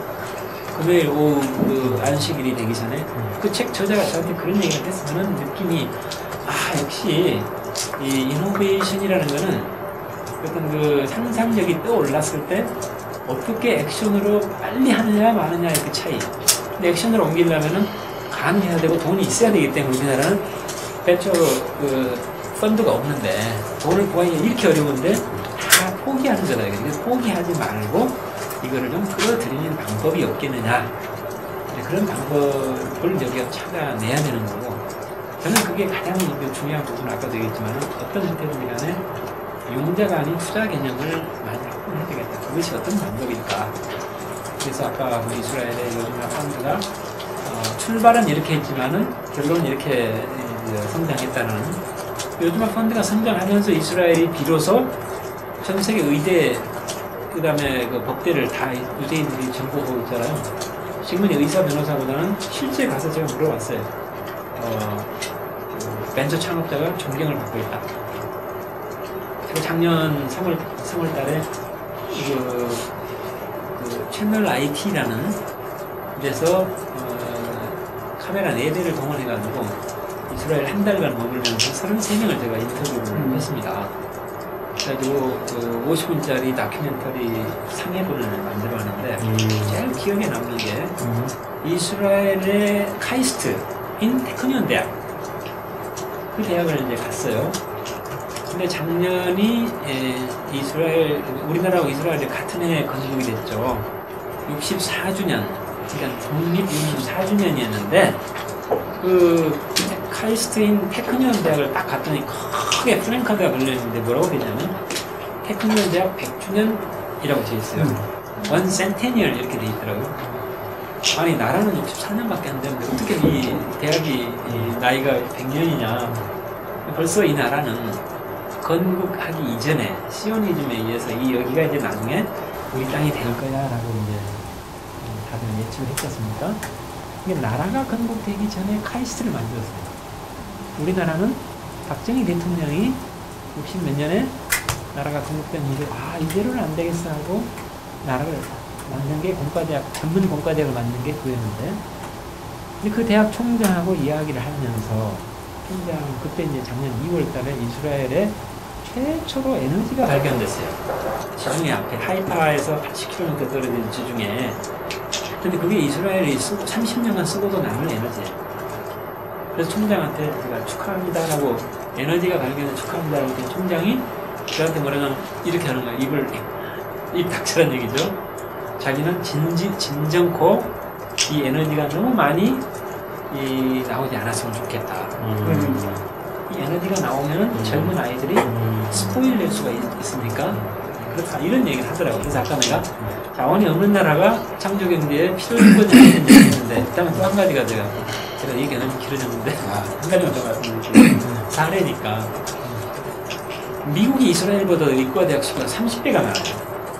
미국이 이스라엘보다 의과대학 수가 30배가 많은데 지금 현재 바이오 헬스 쪽의 벤처가 전 세계 벤처의 약 30%가 이스라엘에서 나와요. 제가 그게 궁금해서 총장한테 그 질문을 했습니다. 어떻게 해서 그 요즘 뜨고 있는 벤처의 30%가 이스라엘에서 나오느냐. 그랬더니 그 카이스트, 이스라엘의 카이스트 안에는 약학대학이 있고요. 그 다음에 의과대학이 있는데 이거는 우리처럼 의사가 되는 의과대학이 아니라 의학을 하는 의과대학이 같이 있어요. 그러니까 의학을 하러 공부하러 갔다가 재료공학이 재밌으니까 나는 재료공학으로 졸업할 거야. 나는 컴퓨터 사이언스가 좋아서 들어갔는데 하다 보니까 의학이 너무 재밌는 거예요. 그쪽 트랙을 나오고 그러니까 의학이 6년 만에 나오는 게 아니라 7년, 8년 걸리죠. 그러니까 얘네들이 벌써 크로스 오버를 하고 있어요. 학교 안에서. 그러니까 이스라엘에 있는 그 웬만한 의학자들은 따지고 보면 컴퓨터 사이언스 한 사람이고 재료공학 한 사람인 경우가 많다 이거지. 근데 크로스 오버가 돼 있기 때문에 거기서 의료를 응용한 다양한 응용이 가능하더라. 그래서 저는 그런 측면에서 아까 뭐 교육 얘기가 나오겠지만은 우리가 좀 해야 될 길들이 많이 있는 거 아닌가. 그래서 그 가능성들을 많이 가야 될 거라고 생각하고 있습니다. 근데 이제 작가님 말씀하신 것처럼 창조 경제를 이런 벤처 환경이라든가 이런 이제 신규 산업들, 신산업 이런 신기업들 만드는데 적극적으로 활용해야 되지만은 지금 이제 우리 기존에 한국을 이끌어가고 있는 이제 이 주력 산업들도 창조 경제가 필요합니다. 그래서 이 주력 산업들도 지금처럼의 그런 양적 투입에 의한 단순 재생산 싸게 만들고 이쁘게 만들고 빨리 만들고 이런 식으로만 이제는 도저히 안 되고 또 새로운 ICT와 융합된 새로운 이제 경지로 또 나아가야 부가가치도 생기고 하기 때문에 사실은 우리는 그렇게 생각을 합니다. 지금의 벤처 생태계를 만들어서 새로운 벤처 중견기업으로 키워가는 그 작업과 기존의 우리의 주력 산업들을 ICT를 융합해서 새로운 또 경쟁력 있는 거로 이끌어가는 게 중요하기 때문에 그게 결국 이제 한동안 또 나라를 이끌어가야 되는 상황이라 그런 기존의 우리 자동차 조선, 철강석유와 반도체, 전기통신 이런 것들은 천상 이거하고 또 융합해서 또 새로운 경기로 나아가야 되는 그런 과제라고 보겠습니다. 혹시 이런 좀 사례 같은 게 있으면 말씀해 주십시오.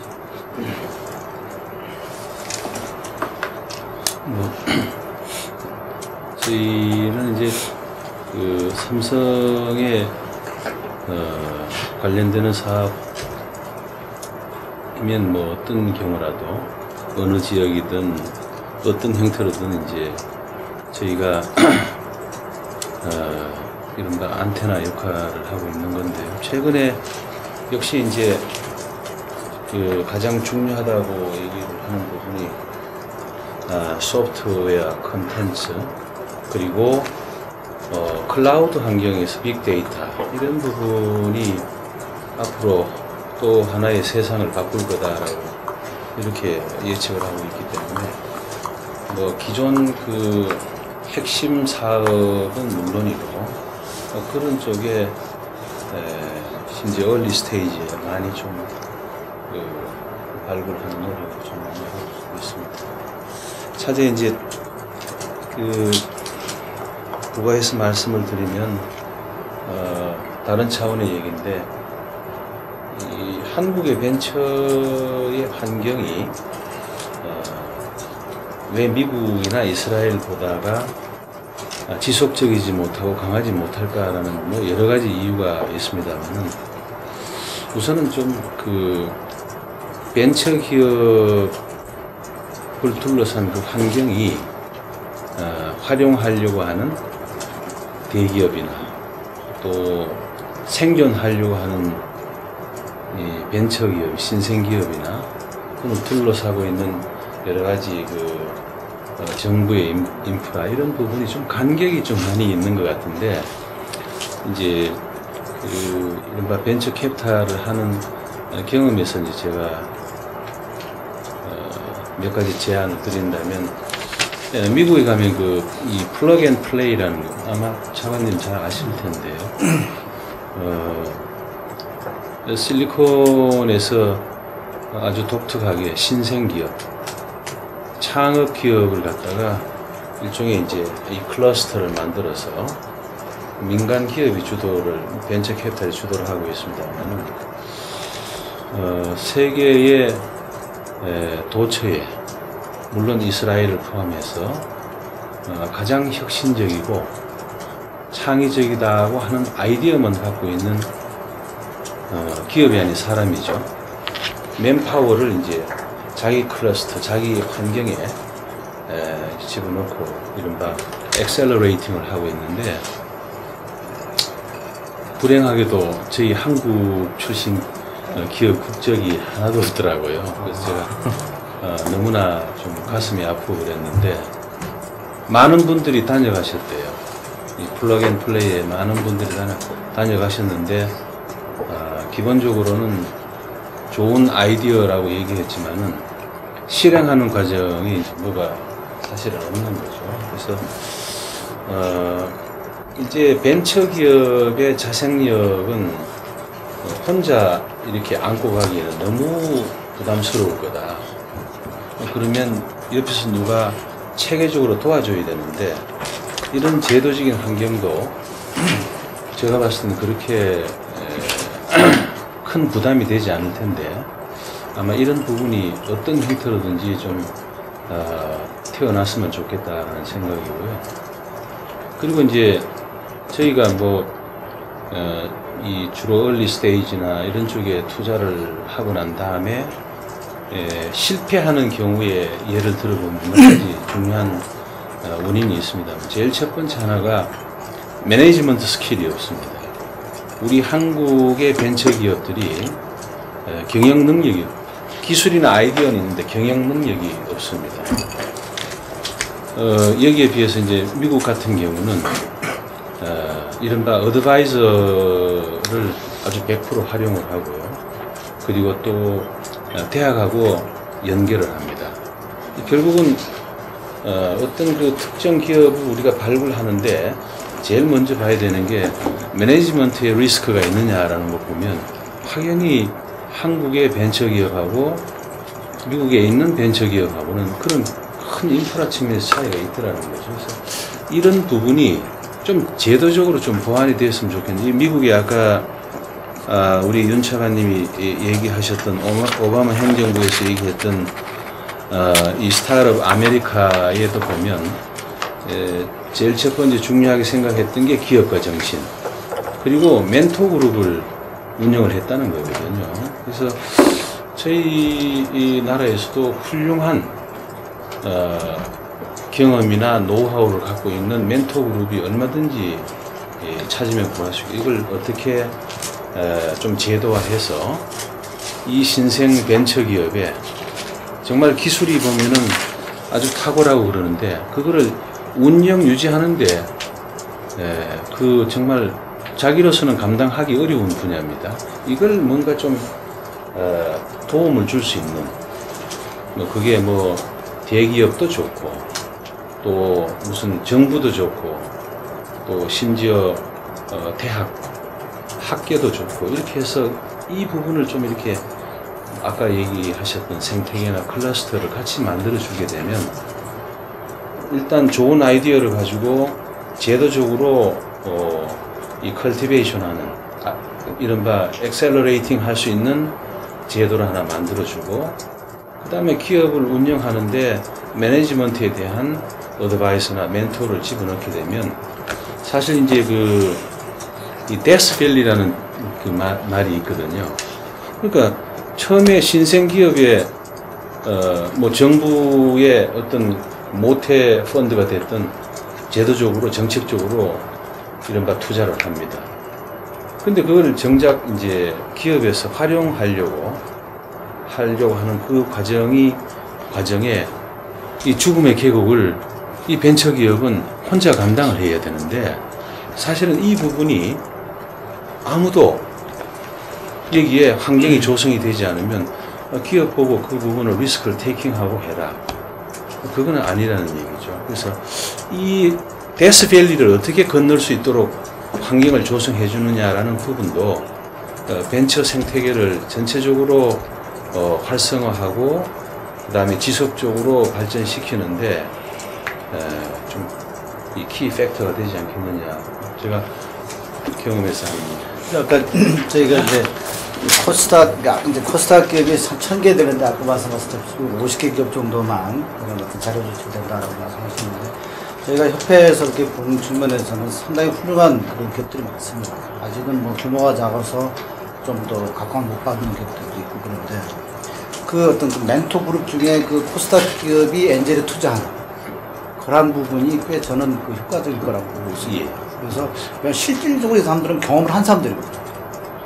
창업을 해서 벤처를 만들어 창업을 하고, 그리고서 또 열심히 해가지고서 액세스를 만들어 코스닥에 들어가서 지금 이제 유명기업을 가고자 하는 그런 노력도 많이 하고 있거든요. 그러니까 그런 분들은 그런 일련의 과정들을 몸소 체험을 한 사람들이기 때문에 성공적인 그 코스닥 기업들로 하여금 엔젤에 투자할 수 있는 여러 가지 어떤 혜택이 주어진다면은 상당히 그런 어떤 그 멘토 역할을 충분히 할 수 있을 거라고 보고 있고요. 한 가지 질문 좀 드리고 싶은데, 네. 사실은 그쪽이 좀 문의 아니라, 지금 이제 삼성벤처 투자에서 하시는 투자 중에서 얼리 스테이지 들어가는 게 몇 프로 정도 됩니다? 저희가 딱 이렇게 그 얼마라고 가이드라인을 정해놓은 건 아닌데요. 조금 플렉서블하게 운영을 하는데, 이제 펀드의 사이즈나 이거에 따라서 다르겠습니다만 통상 한 30% 정도로 하는데, 사실은 30%가 얼리 스테이지 하면 조금 부담이, 포션이 많이 큰 편입니다. 통상 에버리지가 한 20% 정도 그렇게 하는데요. 저희가 30% 정도를 하는 부분은 아무래도 그 이른바 이 영역을 삼성의 현재 하고 있는 비즈니스 에리아 범주 안에서 얼리 스테이지다, 뭐 미들 레이트다라고 하기 때문에 우선 그 안에서 리스크가 좀 해칭되는 부분이 있기 때문에 약간 10% 정도 올려 가지고 운영해도 상관이 없고, 저는 뭐 얼리 스테이지를 얼마 하느냐라는 그 부분보다가 저는 얼리 스테이지에 대한 그 신속한 의사결정이 되게 중요하다고 보는데, 저희 같은 경우에는 한 US 달러 한 100만 불 정도 이하가 되면 그 뭐 미국이든 어디든 현지에서 그냥 의사결정을 바로 다 할 수 있도록 그렇게 하는데, 이제 가끔씩 이렇게 투자를 하다가 보면 개별 투자하고 펀드 투자, 벤처 투자가 이 혼돈이 되는 경우가 많이 있거든요.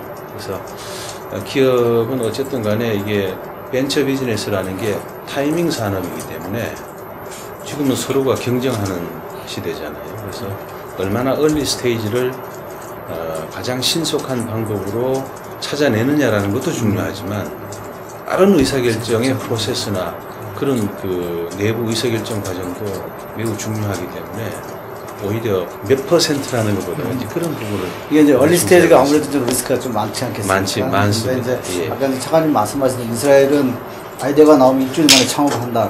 사실은 얼리 스테이지는 큰 돈이 들어가는 건 아니거든요.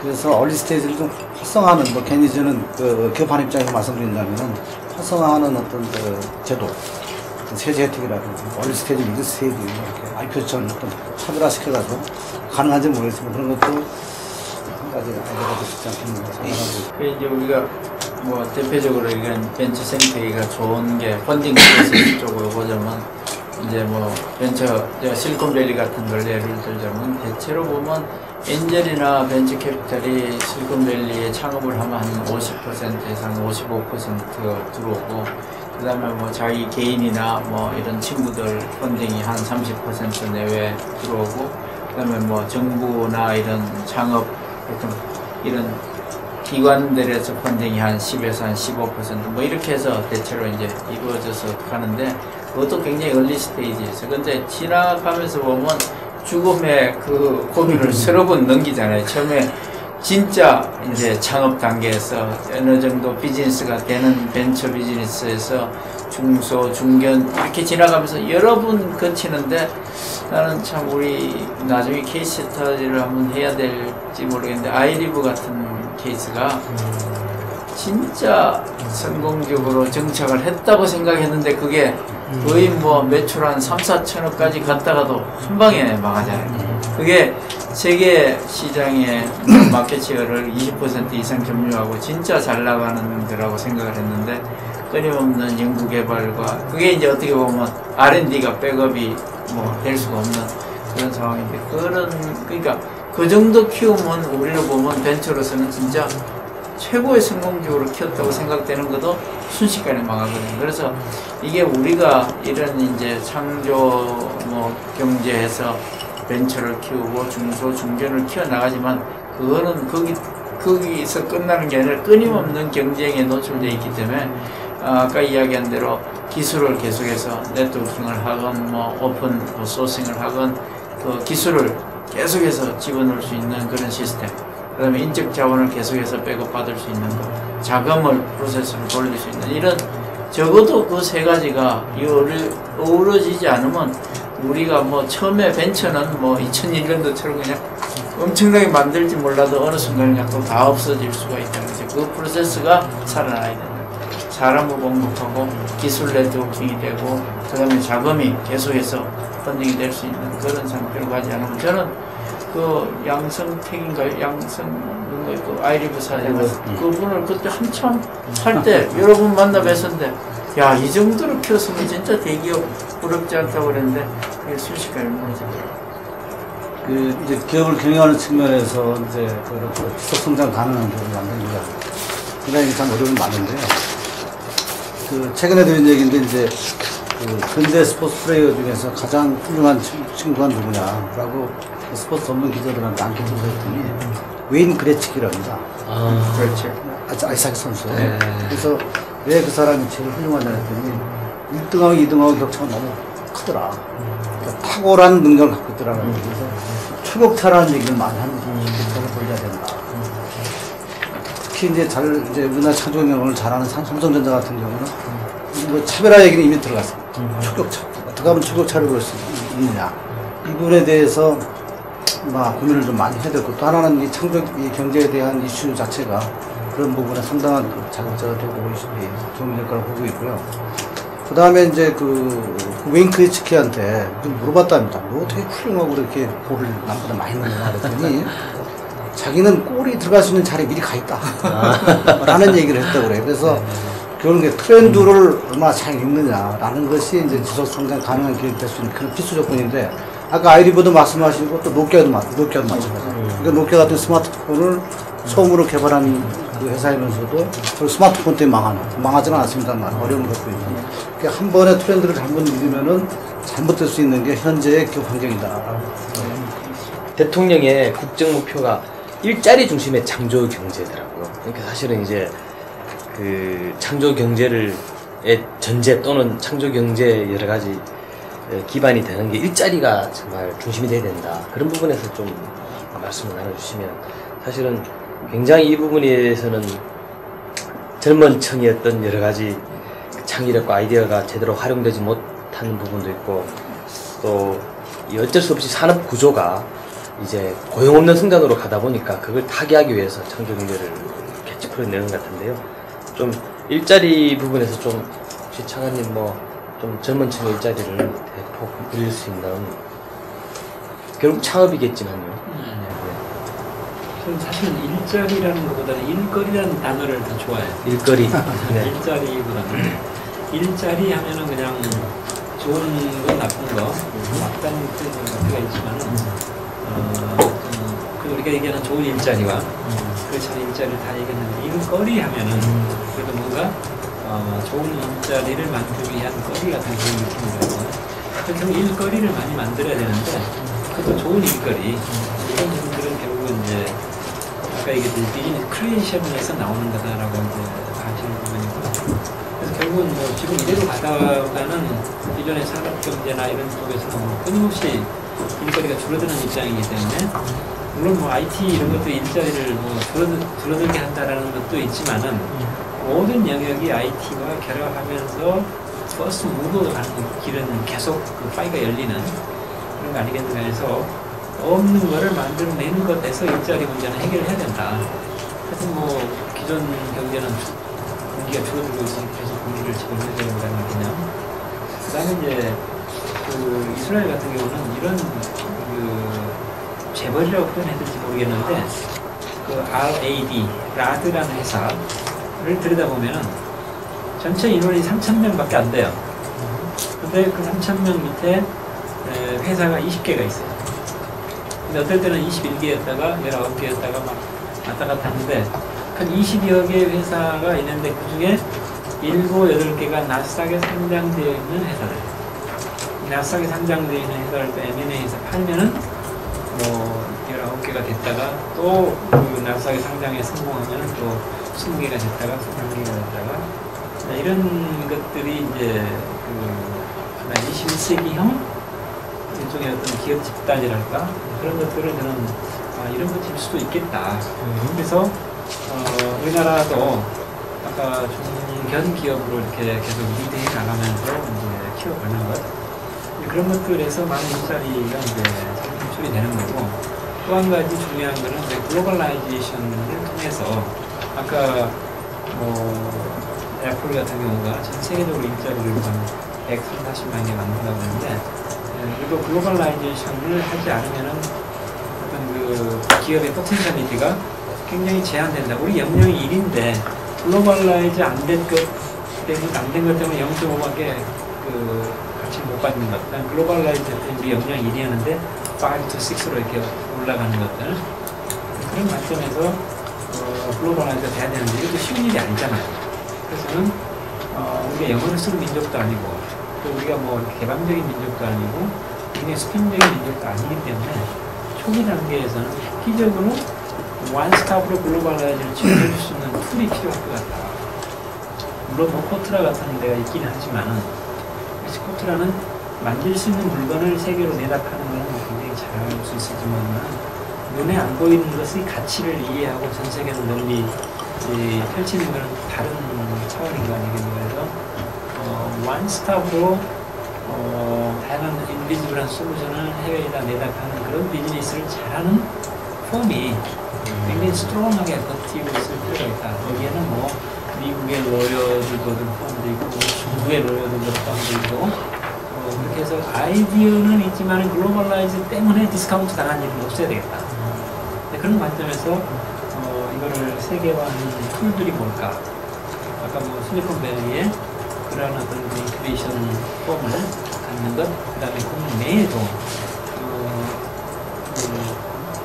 누가 몇 분만 자동차를 타고 가면은 그런 지원해준 사람을 만날 수 있는 그런 게 좀 필요하지 않을까. 그런 부분도 글로벌라이즈에서 굉장히 중요한 꼭지로 들어가고 아웃풋은 일자리가 늘어나야 되는 거기 때문에 결국은 이런 창업을 할 수 있는 지금 이제 대학교 졸업 맞고 청년들이 다 뭐 리스크를 테이크하기 싫어하니까 뭐 안정적인 일자리 뭐 그러다 보니까 공무원 뭐 교원 그다음에 자격 시험 봐가지고 뭐 하여튼 다 뭔가 안정적인 데로 가려고 그러는 거지 그거하고 반대편에 있는 리스크를 테이크하는 쪽으로는 잘 안 가잖아요. 그러니까 이제 그런 게 우리나라 한 번 망가지면 그냥 평생을 이게 완전 뭐라고 그러나 좀 신용불량자처럼 살아야 되는 이런 분위기니까 그런 분위기를 바꿔주는 거고 그리고 창업을 하게 하려고 그러면 뭔가 우리처럼 지금 교육 시스템으로 무슨 뭐 학교에서 인문사회 이런 거 공부 많이 하고 이런 창업의 실제 필드에 관련된 거는 거의 교육하는 데가 없잖아요. 그래서 이런 창업학교라든가 이런 걸 넣어가지고 실제로 내가 기업을 하려고 그러면 어떻게 기업을 하는지 그런 것도 좀 가르치는 교육 이게 뭐 어떻게 뭐 학교 안에서 만들 수도 있고 학교 밖에 특화 프로그램을 만들 수도 있고 그런 거가 좀 돼야 사람들이 나와서 뭐 비즈니스 하러 가지. 지금 상태로서는 그냥 교육과정은 대학 교육과정 그대로 놔놓고 내보내면 다 뭐 공무원하고 뭐 자격시험 보고 교원하고 뭐 그런 데로 가지 기업하러 나오지 않죠. 그러니까 그런 우리 교육 프로세스도 좀 바꿔주는 게 필요하다. 정말 일자리가 없다고 하면서 오히려 회장님께서 느끼시는 거는 사람이 없는 거 아니겠습니까? 예, 그런 것도 있고, 이제, 제 코스닥 그 등록 기업에 종사하는 근로자들이 23만 명입니다. 그래서 일거리를 만들고 창출하기 위해서는 역시, 예, 창업을 하고 자꾸 이제 어떤 그 벤처 생태계를 만들어서, 코스닥에 이제 진입하도록 하고 잘 성장하게끔 하는 그런 어떤 환경 요소는 중요할 것 같고, 또 하나 이제 대부분 중소기업들이 이제 우리나라 산업구조상 이제 대기업과 이제 연결이 많이 되기 때문에 그런 어떤 대기업과 중소기업 간에 요즘 한참 화두가 되고 있습니다만 공정거래 많이 이제 낮은 부분도 있겠습니다만 그것도 굉장히 중요한 그러니까 중소기업이 창조 경영을 할 수 있는 어떤 그런 환경을 조성하는 데 있어서 대기업 역할이 매우 중요하다 그런 말씀드립니다. 삼성이 내년 그래도 일자리 부분에서는 가장 많이 공급하는 것 같습니다. 예, 그저께 이미 이제 신문에 발표가 다 됐습니다만 이제 조금 이제 이 상위 개념에서 아마 출발을 한 것 같고 아까 윤 차관님 스타트업 아메리카의 핵심 기업들이 이제 선도적으로 리딩을 해줬다 그런 쪽으로 이해를 하시면 되는데 이게 저희 생각으로는 아마 모든 그 분야를 다 총망라했기 때문에 뭐 특정한 연구기관이나 대학교에 국한되지 않고 민간 기업까지 이렇게 하게 되면 이런 부분이 일자리 창출이 직접적으로 저는 창출이 된다고 보는 게 이게 기간이 일단 10년으로 저희가 지속적으로 아무 조건 없이 지원을 한다. 재단으로 운영해서 가장 뉴트럴 포지션에서 의사결정할 수 있도록 그렇게 한다라고 했기 때문에 뭐 이런 부분이 조금 좀 이렇게 좋은 반향을 일으켰으면 하는 게 우선 무엇이든지 일을 하려고 그러면 분위기가 잡혀야 되는데 그런 측면에서 긍정적인 효과가 있지 않겠나라고 보고요. 그러나 그 민간 기업에서 아무런 조건 없이 어떤 것을 제시한다는 것은 사실 쉽지 않은 일이지만은 그런 측면에서 삼성이 선도해야 된다는 그런 회장님의 또 어떤 그런 철학이 경영 철학이 있지 않았나라고 생각이 되는데 이런 부분이 기폭제가 됐으면 하는 그런 바람입니다. 어떻게 차관님부터 마지막으로 한 말씀씩. 네, 결국은 비가 오니까 우산을 준비하는 거 아니겠습니까? 비가 안 온다면 우산을 준비하지 않을 텐데 바람비가 온다면 간단한 우산으로 되겠지만 지금 현재는 어마어마하게 폭풍과 내치고 우박이 떨어지는 환경이기 때문에 굉장히 튼튼한 우산이 필요하다. 그런 관점에서 창조경제는 우리가 이 시점에서 밖에 나가지 않으면 몰라도 밖에 나가려면 튼튼한 우산이 필요하다라는 관점이고요. 미래창조과학부는 그 우산 대와 같은 역할을 하는 거고 우산 대만 있어서는 안 되고 살도 필요하지 않습니까? 그래서 그 살에 해당되는 부분은 아까 뭐 교육, 문화 뭐 이런 얘기가 있었지만은 여러 부서가 그 살이 돼서 이게 타이틀이 엮여져야 했을 때 우산이 펼쳐지는 것처럼 요즘 얘기하는 그 부서와 부서 간의 콜라보레이션, 또 산업과 산업 간의 연구소와 연구소 간의 벽을 허물자라는 것, 이게 되지 않고서는 안 된다. 그래서 우선은 정부 입장에서는 그 벽을 허무는 것, 그건 아마 박근혜 정부가 끝나는 순간까지 계속 벽을 허물자라는 얘기는 끝까지 아마 얘기가 될 거고요. 그 벽을 허무는 부분이 우선 필요하다고 보고, 정부 입장은 아까도 얘기했지만은 산업 모든 액션은 민간 경영에서 일어나는 거기 때문에 그걸 가능하게 하는 이네이블러 역할로서의 정부 역할, 그걸 고민을 동의하겠습니다. 우리 지금 우리가 나라를 선도하고 있는 주력 산업들을 가지고 대기업 위주의 제조업의 대량 생산을 위주로 한 산업을 가지고 2만 불 정도까지는 잘 왔는데, 이제 앞으로 우리가 더 선진국가로 가기 위해는 다양한 산업이 필요하고 또 새로운 지금 상태가 아니라 혁신을 통해서 다음 단계로 나아갈 수밖에 없는데, 그 바탕이 되는 게 ICT를 융합한 창조 경제일 거라 믿고, 그래서 그걸 통해서 새로운 작은 새로운 기업들도 만들고 또 그걸 통해서 우리가 산업을 더 키워가고 일자리도 만들고 해야 되는 일이 아닌가. 그게 우리에게 주어진 과제다 생각하고 지금 창조 경제를 보고 있습니다. 기업 이제 경영하는 입장에서는 좀 더 이런 어떤 그 극심한 그 사업 환경 자체가 좀 더 빨리 좀 익스포저가 돼 있었습니다. 그래서 이 창조 경영을 하지 않으면은 살아남을 수 없다라는, 생존의 연관이 되겠다라고 생각해서 열심히 해오고 있는 입장이고요. 아직 부족한 건 많습니다. 제가 현장에서 일을 하는 입장에서 이 창조 경영을 안 하면 여기서 더 이상 성장을 할 수 없는 그런 한계가 와 있다라는 생각도 해보고요.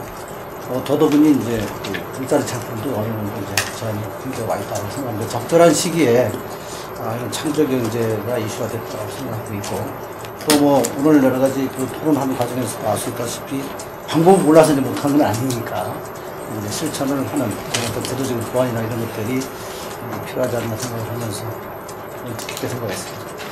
기업의 입장에서 보면 이게 이 선택이 아니고 필수거든요. 창조경영이라는 게. 하지 않으면 살아남지 못하니까, 특히 글로벌 경영을 해야 되는 입장이라면 창조 경영은 필수다.